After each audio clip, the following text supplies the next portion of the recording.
In the fall of 2017, you get a good job offer to take care of a severely disabled man, 65 years old. He would allow you to live in his apartment rent-free, and you would take care of him day and night. Yes. You weren't getting paid, so... I did it all out of the kindness of my heart. You really did? Yes, I did. Baytown 911, what's the address of your emergency? All I did was give. Because you're a caregiver. Yes. You say that this was your passion. Yes, it's my passion. A disabled senior citizen is murdered on his caretaker's watch. Hi, we're at the property at Providence at Baytown, Briarwood, 1711 James Bowie. I'm with the leasing office. We believe one of our residents might have passed away.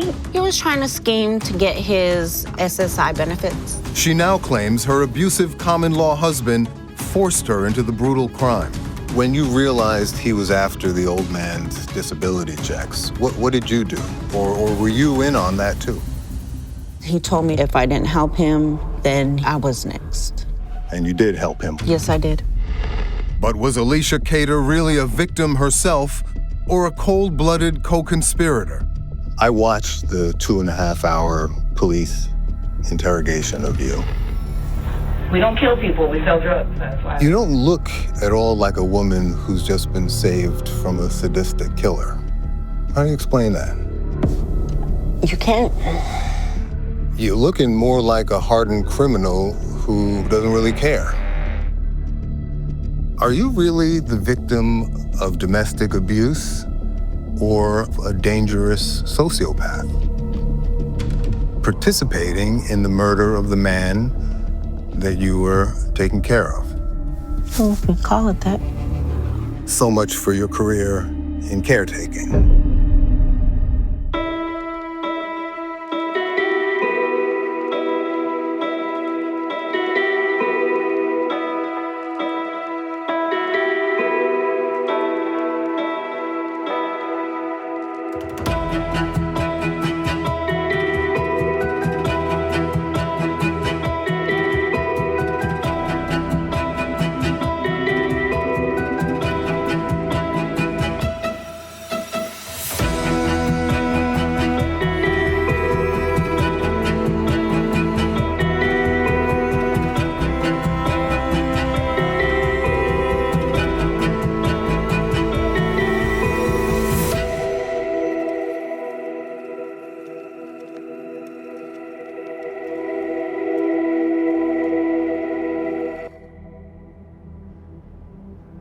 Some murders slip into the night, quiet and cruel. This was one of those cases. It happened in Baytown, Texas, to an elderly man so utterly alone and forgotten, there isn't a single surviving photograph of him. Alicia Cater pled guilty to murdering the 65-year-old disabled man on Christmas in 2017, along with her then partner. It would take over a week for anyone to even notice. Baytown 911, what's the address of your emergency? We're at the property at Providence at Baytown, Briarwood, 1711 James Bowie. I'm with the leasing office. We believe one of our residents might have passed away. His name was John Fernandez, and Alicia Cater was his live-in caretaker. What's the name of the resident there? Mr. John. We call him Mr. John. He's in a wheelchair, but we have not seen him in 2 weeks. And we opened his unit, and there's a very strong smell, but nobody wants to. None of our workers have the courage to go in. The case haunts me because the victim was so defenseless, wheelchair-bound, gravely ill, and completely dependent on the very person who would betray him. Keter? Keter?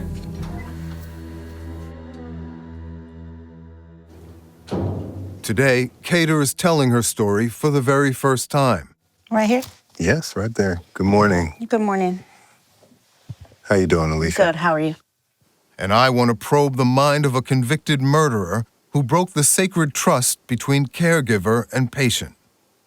I'm going to be asking you a lot of intense questions. I'll be direct with you, and I hope you'll be forthcoming with me. I will. We're here to try to understand the mindset and motivations behind your actions in this case. Okay? Why did you want to talk to us today? To share my side of the story, because my side of the story wasn't heard.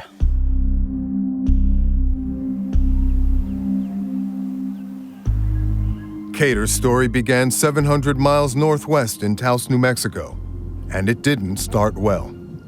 You told detectives at one point that you had no family. I don't, because of the fact that my mother, she just gave me up.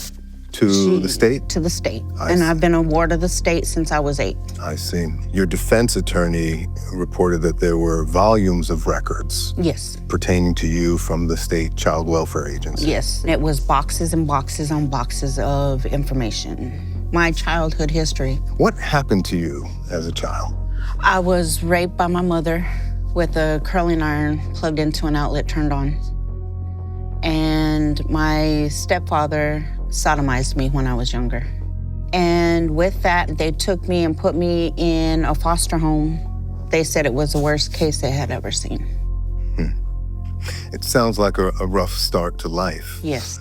But from the record, it looks like you were motivated to do good and to build a career in caregiving, Yes. in nursing homes. When I was going to school to be a certified nurse's assistant, I noticed that some of the elderly weren't being taken care of. They were just left in their diapers or got bed sores, not moving them to certain sides. And I had a passion, it's been my passion all my life to work in nursing homes. You say that this was your passion. Yes, it's my passion. Still is. Still is. I regard caregiving as a very noble profession. You have to be a special kind of person Yes. to take You on really that do. work, right? Yes, it's a lot of work. There is a special trust between caregiver and patient, Right. right?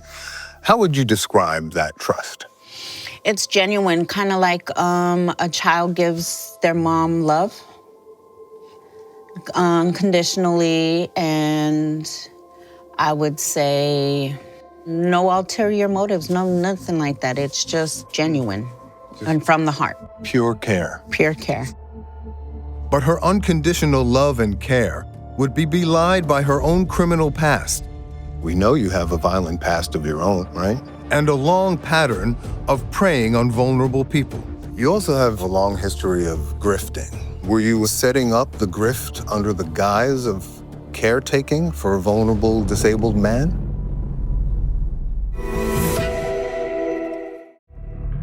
Alicia Cater had been pursuing a noble career in caregiving, but she seemed to find trouble with the law at every turn.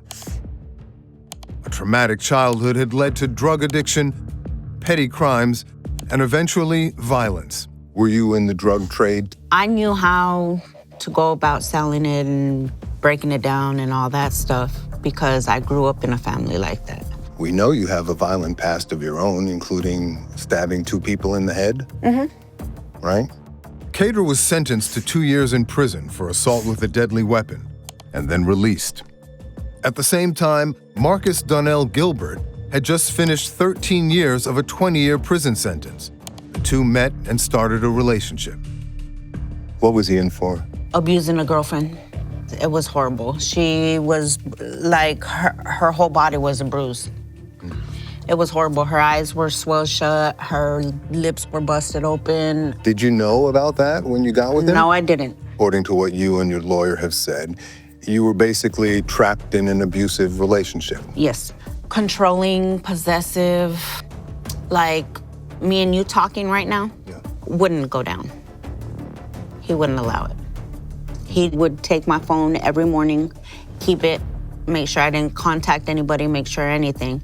So, controlling, abusive? did you Very say? abusive, Violent? violent, yes. But in the fall of 2017, Alicia Cater got an opportunity to get away from Gilbert and get back to a life of purpose. You get a good job offer to take care Yes. of a severely disabled man, 65 years old, wheelchair bound, right? Bedridden. Diabetic, And he would allow you to live in his apartment rent-free, and you would take care of him day and night. Was that the deal, basically? Yes, it was. Mr. Fernandez needed round-the-clock care, Yes, he did.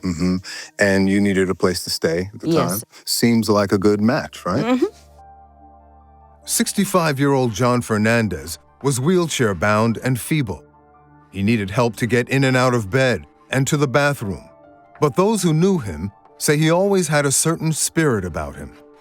Every day whenever I was walking up, he'd be sitting about where I am, and he'd greet me before I even made it up to him. He'd say, "Hello, beautiful. How are you doing today?" And we'd chit-chat about how our days were going. Postal worker Lindsay Miller had worked this route for years and says Fernandez brought a little cheer to the hard-scrabble streets of Baytown, Texas. I looked very forward to seeing John every day. He knew how to make someone smile, for sure. He'd crack jokes and everything else. Fernandez had no family to rely on, no cherished photos framed on a mantelpiece. In fact, he was so isolated and alone that we could not find a single image of him.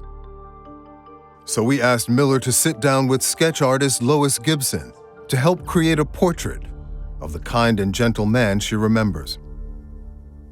Was he white, black, Mexican, Chinese? He was Hispanic. Hispanic? Okay. And how old do you think? Just ballpark it.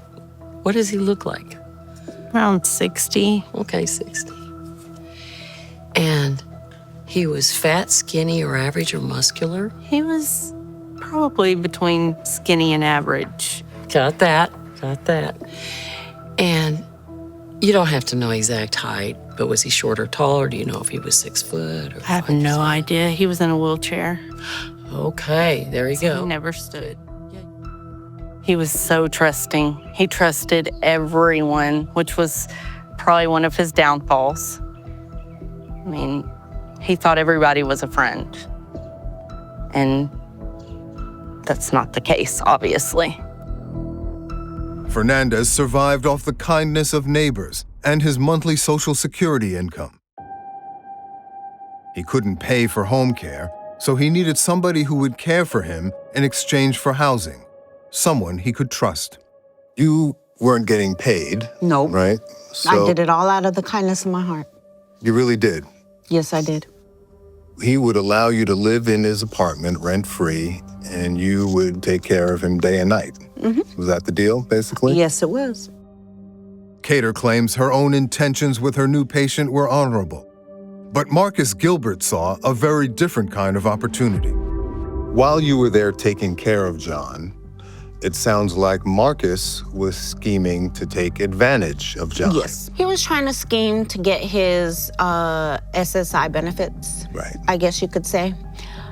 Get a PIN number, get a card, this, that, and the other. When you realized he was after the old man's disability checks, what did you do? Or were you in on that too? I never came up with the idea to go in with him on taking the SSI money, Taking the money. or the card or none of that. That was solely on him because he was trying to hit a lick, so he called it. He was trying to, Hit a lick. what does that mean? So he's trying to come up with some quick money so he can do drugs. Within weeks, Gilbert had taken John Fernandez's ATM card, but still needed his PIN number to steal his Social Security payments. Fernandez found himself locked inside his bedroom with Marcus Gilbert and a third accomplice refusing to give them the PIN number. Christmas Eve, right? Yes. The shakedown of John escalates with a violent effort to intimidate him into giving up the PIN number. Yes. You told police Fernandez was laying on the bed, scared, curled up, crying, begging, and asking Gilbert to leave him alone. Yes. Is that I what you- remember that. Is that what you witnessed? Yes. I remember that like it was yesterday. When that went down, Alicia, were you helping them or were you helping John? I was trying to figure out how to help John without dying myself. You were afraid for your own safety. I was in fear of both of our safeties. mine and John's, because I didn't know what Marcus was capable of. All this led to Christmas Day 2017. Fernandez would make one final appeal to his caregiver for protection, but it would fall on deaf ears. Even when he directly appealed to you for help on Christmas morning, he said, "I'm terrified. I think he's going to do something to me. He's going to hurt me. Please don't allow him to hurt me." You remember that? Yes, and that's when I was looking for a phone to call his parole officer, and I couldn't find one. Christmas 2017. In as much detail as you can recall, Alicia, tell me what happened.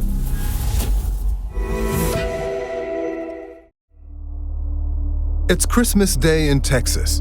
Family and friends are gathering to open presents and drink eggnog. But a very different scene is playing out in John Fernandez's home. Marcus Gilbert, high on meth, is about to take his threats to the next level. Alicia Cater claims that at the time, she was scared for her own life. But is that really the whole truth? In as much detail as you can recall, Alicia, tell me what happened that night. Well, Marcus went into the bedroom, had me go in there with him, and said, if you don't give me the PIN number, then he said, I'm gonna kill you. Did you try and get John to just give him the PIN number? It's more important that you stay alive? Well, John wasn't listening to anybody. That number was gonna go with him to his death. I see. Marcus, his eyes were black, he looked demonic. Something came over him and he grabbed a hold of John and shook him a little bit and told him, give me the PIN number. And he wouldn't do it. He wouldn't give up that number for nothing. John is terrified. He knows now. He already knows What's going to happen. what's gonna happen. I'm at the foot of the bed and he had thrown him on the floor, kicked him in the head.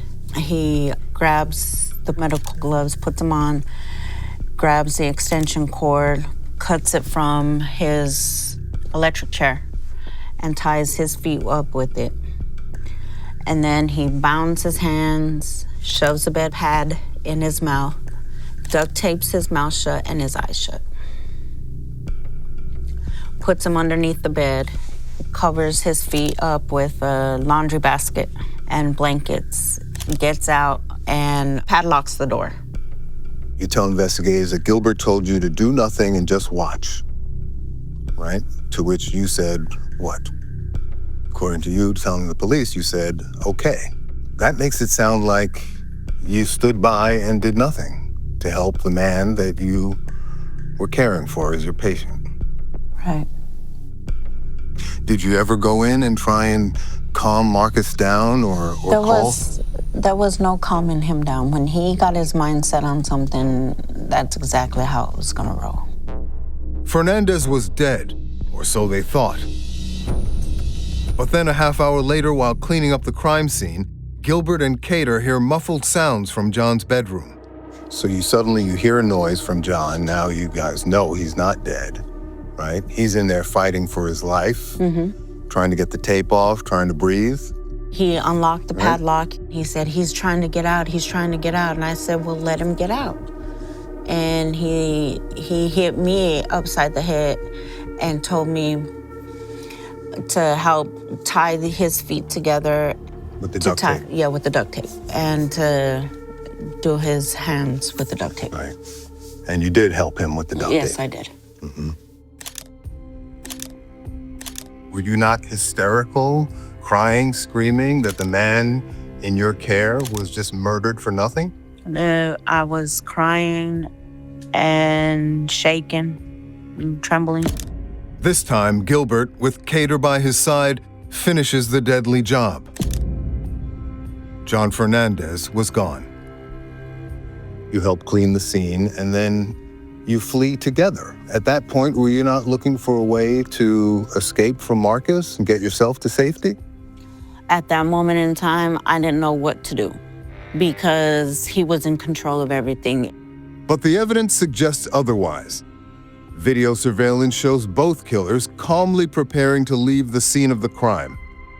You know, we see the video of you two packing up to leave after the murder. You don't seem at all the slightest bit under duress. Very relaxed, going back and forth, carrying stuff to the car. Have you seen that video? I haven't seen anything that they had I see. because I was in county, so I see. they didn't show me anything. Well, there is this video of the two of you after the murder packing up to leave, and you seem cool as a cucumber. Together, Cater and Gilbert flee the crime scene. And 5 days pass before neighbors realize they haven't seen Fernandez for a while. His shadowy caretaker and her common-law husband are now long gone. Baytown 911, what's the address of your emergency? Hi, we're at the property at Providence at Baytown, Briarwood, 1711 James Bowie. I'm with the leasing office. We believe one of our residents might have passed away. What's the name of the resident there? Mr. John, we call him Mr. John. He's in a wheelchair, but we have not seen him in 2 weeks. And we opened his unit, and there's a very strong smell, but none of our workers have the courage to go in. Once we made entry into the apartment, we could see where a padlock was on the door. We observed 2 mattresses that was pulled back, and Mr. Fernandez's body was found next to a bed. Sergeant Craig Green from the Baytown Police Department was a lead detective on the case. We could observe that his hands and feet were tied by cords, and also his face, his eyes, his nose, and his mouth were duct taped. When I got here to deliver the mail, the day they found him, the cops were here.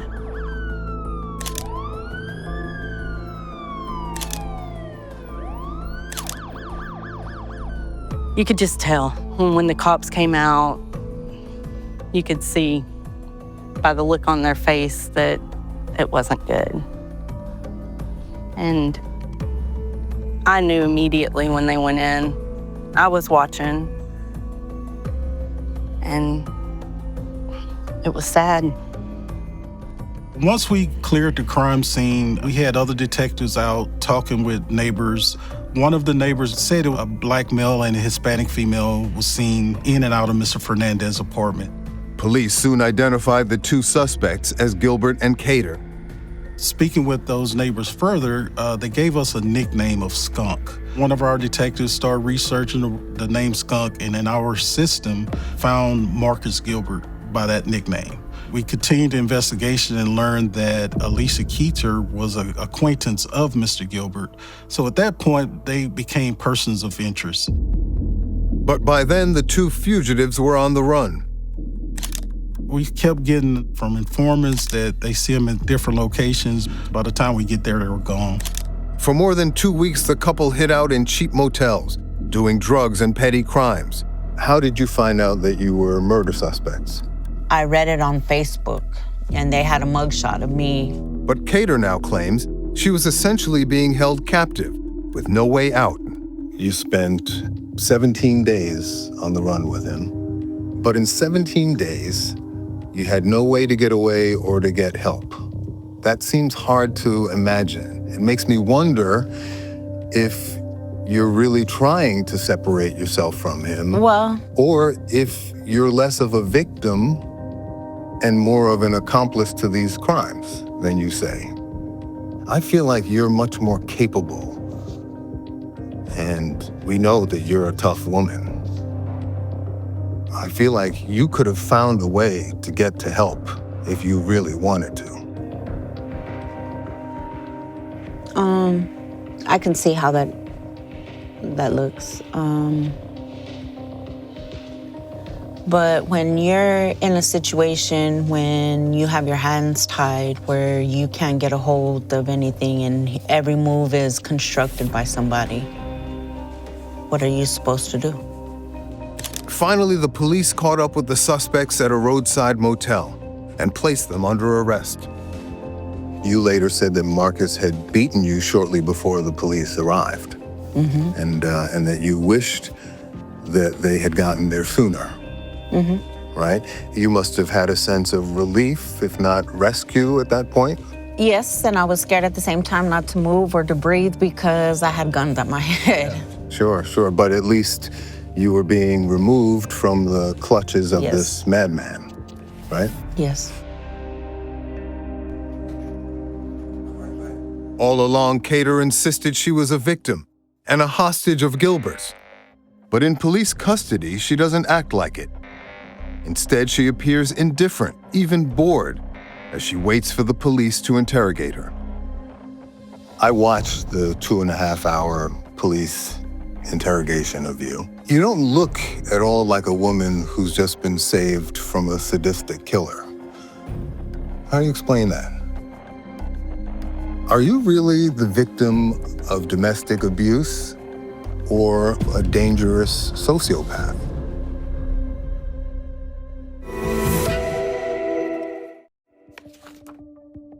You know these horizontal wrinkles? Mm-hmm. Did he have, ballpark, did he have 1 or 2, or was it like 3 or 4? Probably at least 3. The death of 65-year-old John Fernandez left almost no trace, and not a single image of the kind-hearted disabled gentleman. His former caretaker, Alicia Cater, was living with him at the time and implicated in his murder, along with her then partner, Marcus Gilbert. In 2018, the two were arrested and placed in separate interrogation rooms. As soon as we arrest them, we split them up because we don't want them to hear what the other one says. If they're both involved, the other one don't know what the other one is saying. So they want to basically try to make themselves look better during the interview. That's what we wanted to do with them. I watched the 2.5-hour police interrogation of you, right? Do you remember how you felt at that point? I felt lost and distraught. You don't look at all like a woman who's just been saved from a sadistic killer. You don't look particularly distressed or even worried. At the beginning, you're in the room by yourself. You know, they do that on purpose to watch and see how you react, right? Some people start bawling or sweating bullets, frantically fidgeting around, but you're in there literally holding your head up with your hands like you're bored. Here you are, suspect in a murder case, and you look as cool as a cucumber. How do you explain that? You can't. You're looking more like a hardened criminal who doesn't really care than a woman who's just been saved from a madman. Constantly yawning, what was that about? Is that a nervous reaction or just whatever attitude? Nervous. Initially, when she first came in, she was very defiant. She was like not a care in the world. She was as if we was wasting her time, that we had the wrong person. Tell me again how we're all handled. Be specific. Okay? Why do I gotta go through it again? Because I want to make sure I have it. I'm not going through it again. I already told you once. I'm not gonna do it. When you start talking, it's not about how he abused and threatened you, but it's a bunch of lies about John being alive when you and Marcus left him. When's the last time you were over at his place? Let's see. Right there before Christmas. And at that time, he was still alive. Do you remember that? Mm-hmm. If you didn't conspire to murder John, Alicia, why would you have fed the police this cover story rather than just tell them the truth? I don't know. At that point, you're safe in police custody. Marcus is also in custody, surrounded by armed police officers. I don't understand why you wouldn't have just told them what you knew at that point rather than repeat the cover story that you knew was not true. Because I was trained to say that versus what I'm able to tell you now. Trained by Marcus to say what I needed to say. You even laugh when you're telling investigators, we sell drugs, we don't kill people. We. Do you remember that? We don't kill people, we sell drugs. That's why I don't understand. When we talk about, like, you know, how if y'all had, you know, any drugs that y'all found, we would know, but that's us. But as far as killing people, that's not us. Yes, because that's what our little job was at the beginning when I first met him. But why are you maintaining the lie at this point? That's hard to understand. It didn't hit me, to be honest, for, I say, a good 6 to 9 months when everything came crashing on me. I mean, do you think these are the actions of a woman being forced to act? It sounds more like the actions of a willing accomplice, doesn't it? Yeah. I can sense that Cater's defenses are beginning to crumble in our interview. But during her interrogation, she held fast to her lies until police showed their cards. Now you're about an hour into the interview. The cops know a lot more than you realized, right? They've got video of your movements in and out of the apartment. They have John's belongings that you two left. They have Marcus throwing you under the bus. And the detective puts it to you pretty bluntly, says, so you two are the last with John. Alive. Right? So the last two people who've seen with John when he was alive is you and Marcus. Okay. No one else is coming and going until the police get there a week or so later and discovered him deceased,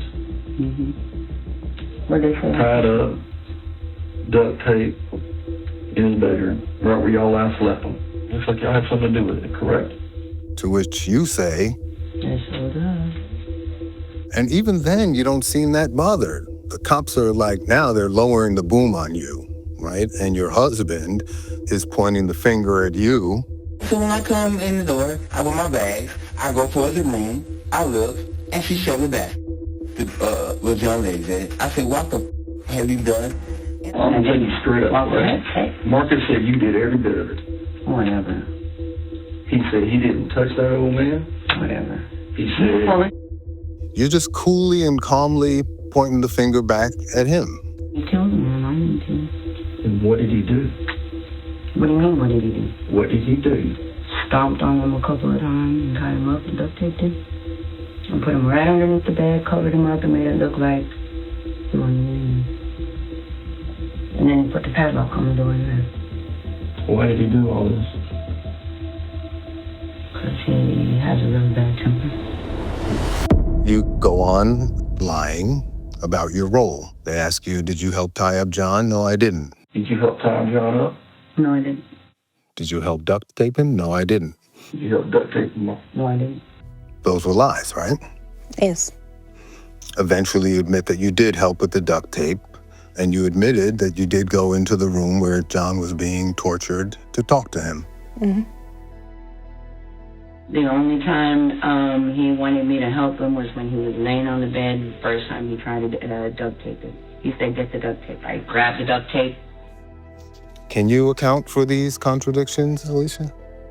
The fact that I was not in the right state of mind, but I also said those because it felt secure to me to lie versus to tell the truth because I didn't know what was going to happen if I told the truth. The truth is that long before the murder of John Fernandez, Cater was grifting off vulnerable victims, taking what she could and moving on. Are you really the victim of domestic abuse or a dangerous sociopath participating in the murder of the man that you were taking care of? I don't know. You don't know? Cater's claims of innocence seem now to be weakening, but she's still clinging to them, so it's time to ramp up the pressure. You also have a long history of grifting, using people for a place to stay or whatever else you could get out of them. Even Marcus, you told police at one point you were using him for a place to stay. I was. With John, were you and Marcus setting up the grift under the guise of caretaking for a vulnerable, disabled man? He gave you a roof over your head, but it seems like you all wanted the little bit of money he was living on, too. I didn't want nothing from him. I already got plenty by having a roof over my head. One of your friends told police that you guys wanted, quote, a meal ticket. Is that it? No, not on my part. You called Fernandez's neighbor asking if she had seen Fernandez, knowing full well that he was dead in the apartment. That's so conniving, Alicia. It's an act of commission for somebody who claims to not have been involved in the murder and acting under duress. It starts to look like you're much more of a willing accomplice than Marcus's victim. Can you understand that? To a certain extent. It sounds more like the actions of a willing accomplice, doesn't it? Yeah. So much for your career in caretaking. When she was saying everything that DeMarcus Gilbert did, she would not look at us. When someone is telling the truth, they're looking you eye to eye and want you to know that they're telling the truth. And a lot of times when somebody's not telling the truth, they would not make eye contact. She had all the signs of not telling the truth. More than an hour into our interview, it was still not clear if Alicia Cater was finally ready to accept the truth. You take responsibility for your role? Or if this was just another attempt to convince me, and maybe herself, that she was a victim and was dealt an unfair hand. Do you think you got a fair sentence? I don't think I did. The biggest surprise of the interview was about to unfold.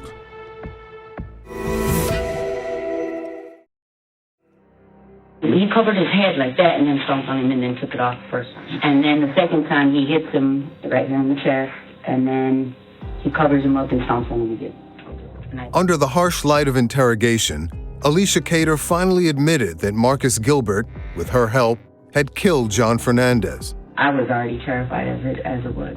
But then Cater claimed she was only helping because she was under threat by Gilbert. I think after we confronted her about her involvement in the murder, that's when she started portraying herself as a victim and that she only did things because she was afraid of Gilbert. There's been 3 or 4 times where we've gotten into it and he's tried to choke me to death. I think she tried to minimize her part.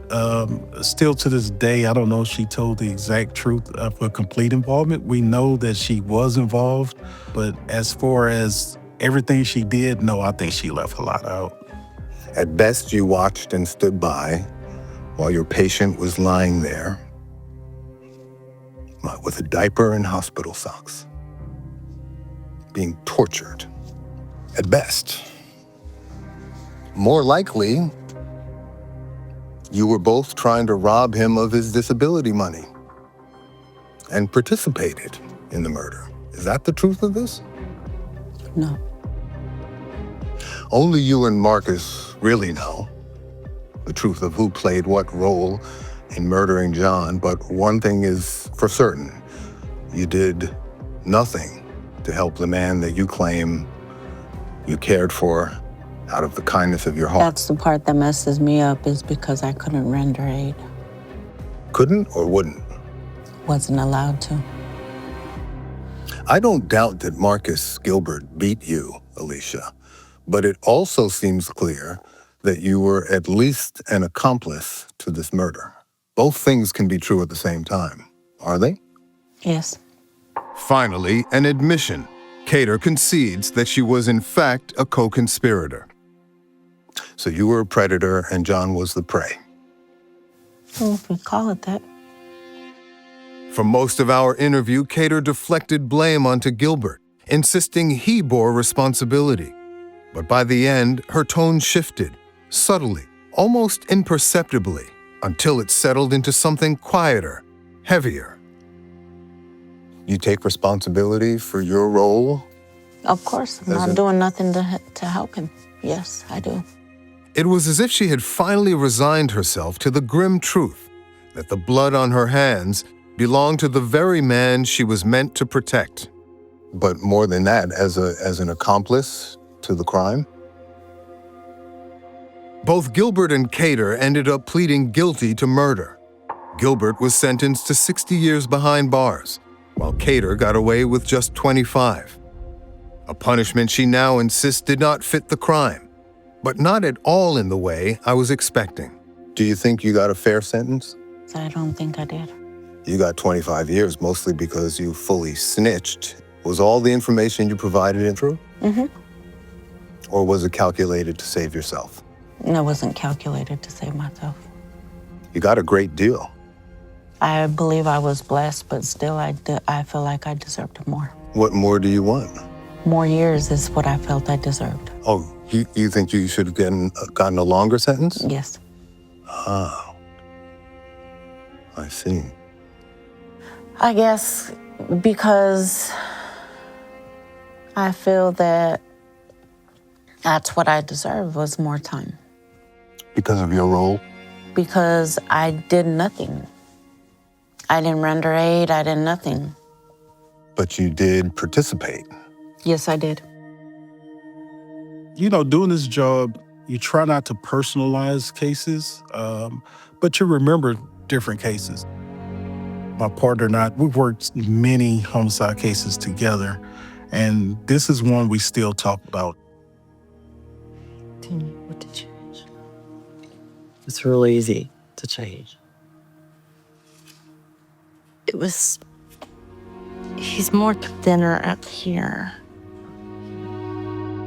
Mail carrier Lindsay Miller saw John Fernandez nearly every day on her route. Now she sat quietly as the friend she once knew took shape again. Line by line, each stroke a tribute, gently restoring his presence to the world. Can you make him scruffy looking?